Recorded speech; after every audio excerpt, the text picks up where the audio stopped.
અત્યારે તમે આ જોઈ શકો છો કેવી પરિસ્થિતિ છે। તમે જોઈ શકો છો કે વરસાદી વાતાવરણ હોવાથી રોગચાળોથી ચારે બાજુ તાવના વાયરસ છે, તાવ, માથા, શરદી। પ્રથમ રોડ બનાવવો અને પછી ત્યારબાદ આ રોડને તોડવો અને ગટર નાખવો, આ ગુજરાતમાં અનેક વખત જોવા મળે છે। ત્યારે રાધનપુરમાં પણ આ નવાઈની વાત નથી, કારણ કે રાધનપુરમાં ભલે કરોડો રૂપિયા સરકાર શ્રી દ્વારા મંજૂર કરવામાં આવે, પરંતુ આ રૂપિયાઓ છેવટે પાણીમાં જ જાય છે અને કોન્ટ્રાક્ટર અને ભ્રષ્ટ કર્મચારીઓના જ ઘર ભરાતા હોય છે। આવા દ્રશ્યો, આવા જે સમય છે તે સમય આપણે જોઈ ચૂક્યા છીએ, તેની આજે વાત કરવી છે। નમસ્કાર, ક્રાઇમ આવાજ ન્યૂઝમાં તમારું સ્વાગત છે। હું છું તમારો નાનજીભાઈ ઠાકોર।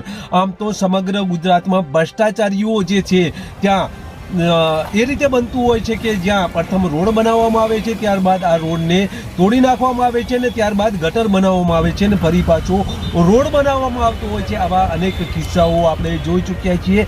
રાધનપુરમાં પણ આ રીતે અનેક વર્ષોથી થતું આવ્યું છે અને થઈ રહ્યું છે। ત્યારે રાધનપુરમાં લગભગ થોડા સમય અગાઉ, એટલે કે લગભગ 3, 4, 5 વર્ષ અગાઉ 42 કરોડના ખર્ચે અંડરગ્રાઉન્ડ જે ગટર છે તે ગટરની સુવિધા માટે સરકાર શ્રી દ્વારા કરોડો રૂપિયા મંજૂર કરવામાં આવે છે, પરંતુ આ કરોડો રૂપિયા પાણીમાં ગયા હોય તેવા દ્રશ્યો જોવા મળી રહ્યા છે। કારણ કે અનેક રજૂઆતો છે, અનેક લોકોની ફરિયાદો છે, કોર્પોરેટરોની પણ ફરિયાદો ઉચ્ચ કક્ષાએ કરવામાં આવી છે, પરંતુ અત્યાર સુધી કોઈ પગલાં લેવામાં આવ્યો નથી।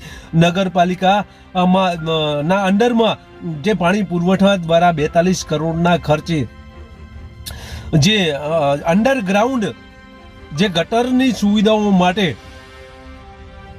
જે ગ્રાન્ટ મંજૂર કરવામાં આવી હતી, તે કરોડો રૂપિયામાં ગ્રાન્ટ મંજૂર કરવામાં આવી હતી, પરંતુ આ અંડરગ્રાઉન્ડ લાઈનો પણ નાખવામાં આવી, પરંતુ આ જે શહેરની જે તમામ સોસાયટીઓ છે તે તમામ સોસાયટીઓને અત્યાર સુધી તેનો લાભ છે તે લાભ મળ્યો નથી। અનેકવાર રજૂઆતો છે, અનેકવાર લેખિત ફરિયાદો છે, કારણ કે લાલબાગ વિસ્તાર હોય, શેરબાગ વિસ્તાર હોય કે રાધનપુરનો અંદરનો જે વિસ્તાર હોય, તે તમામ વિસ્તારોમાં જે ગટરની સુવિધાઓ છે તે સુવિધાઓ અત્યાર સુધી લોકોને મળી નથી। ત્યારે ફરી રોડ બનાવવામાં આવી રહ્યો છે નગરપાલિકા દ્વારા। ગઈ સાલ પણ બનાવવામાં આવ્યો હતો, એટલે કે 1-2 વર્ષમાં આ રોડ તૂટી જાય છે, ફરી આ નવા રોડો બનાવવામાં આવે છે અને આ રોડો બનાવવા બાદ જે ગટરો છે તે ગટરોના કામ કરવામાં આવતા હોય છે, જેથી લાખો કરોડો રૂપિયા સરકારના છે તે પાણીમાં જતા હોય છે। આવું જ આ બને તેવી શક્યતા જોવા મળી રહી છે। રાધનપુર શહેરમાં હાલ નવીન રોડનું કામ ચાલુ છે અને આ નવીન રોડનું કામ ચાલુ છે તેવામાં જ આમ તો 2 વર્ષ અગાઉ જ્યારે લવિંગજી ધારાસભ્ય બની આવ્યા ત્યારે આ રોડનું કામ થઈ ચૂક્યું છે। ત્યારે આ ફરી રોડ નવીન બની રહ્યો છે, તેવામાં આ રોડ તો નવીન કામ ચાલુ છે, તેવામાં એવી પણ ચર્ચાઓ છે કે નગરપાલિકા દ્વારા આ રોડ બની ગયા પછી આ ગટર છે તે ગટર મંજૂર કરવામાં આવશે અને આ નવીન રોડને ખોદી અને આ ગટરની સુવિધા ઉપલબ્ધ કરવામાં આવશે।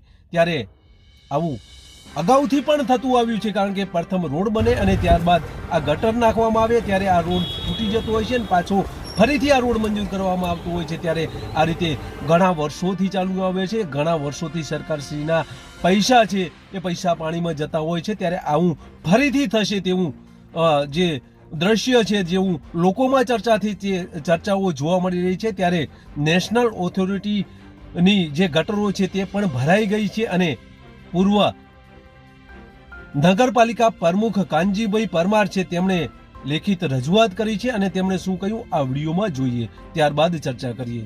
આવો જોઈએ આ નગરપાલિકાના પૂર્વ પ્રમુખ શું કહી રહ્યા છે। રાધનપુર નેશનલ હાઈવેની આ ખુલ્લી ગટર આપ જોઈ શકો છો। આ પારાવાર ગંદકીથી ભરેલી છે।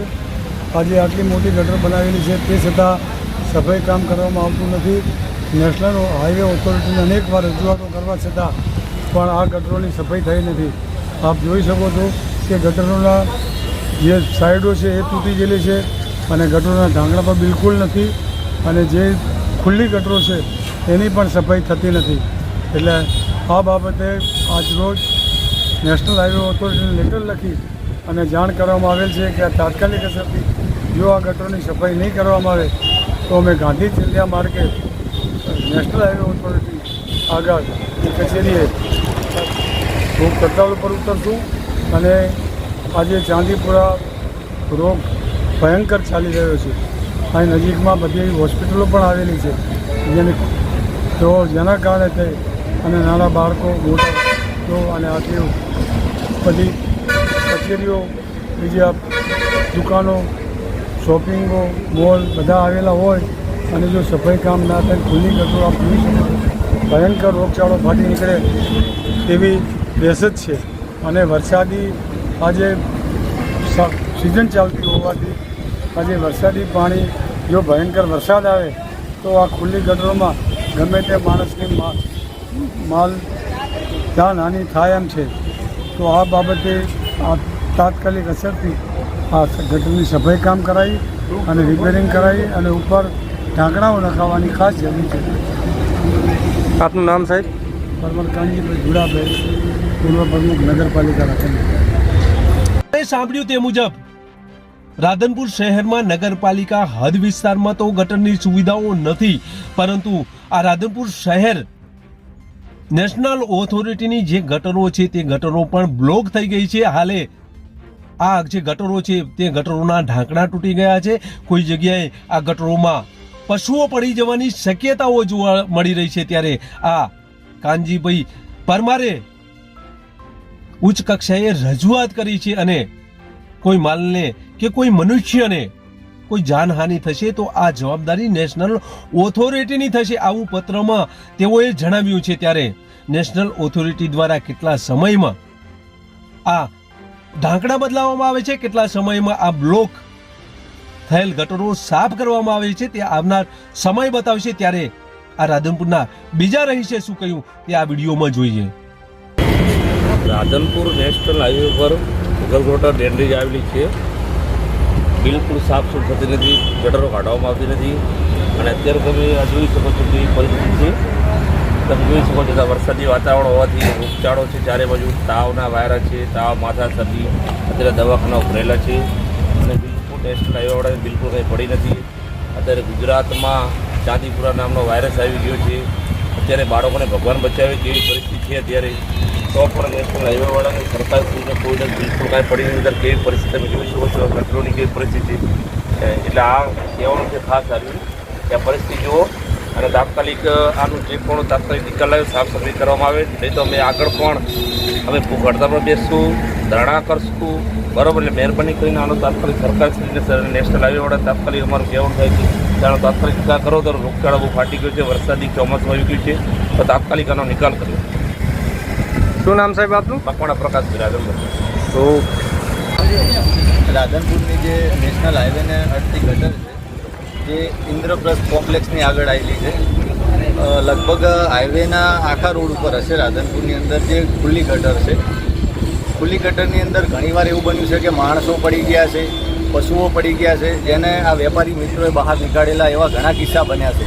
અને ખુલ્લી ગટર હોવાથી અને ક્યારેય સફાઈ થતી છે નહીં, એના લીધે ગટર ચોકઅપ થાય છે, ગંદકી થાય છે અને લોકોને બીમારી થઈ શકે એવા પ્રશ્નો બની શકે છે. શું નામ સાહેબ તમારું? મારું પ્રવીણ જોશી નામ છે. ગામ? દેવ. ઓકે.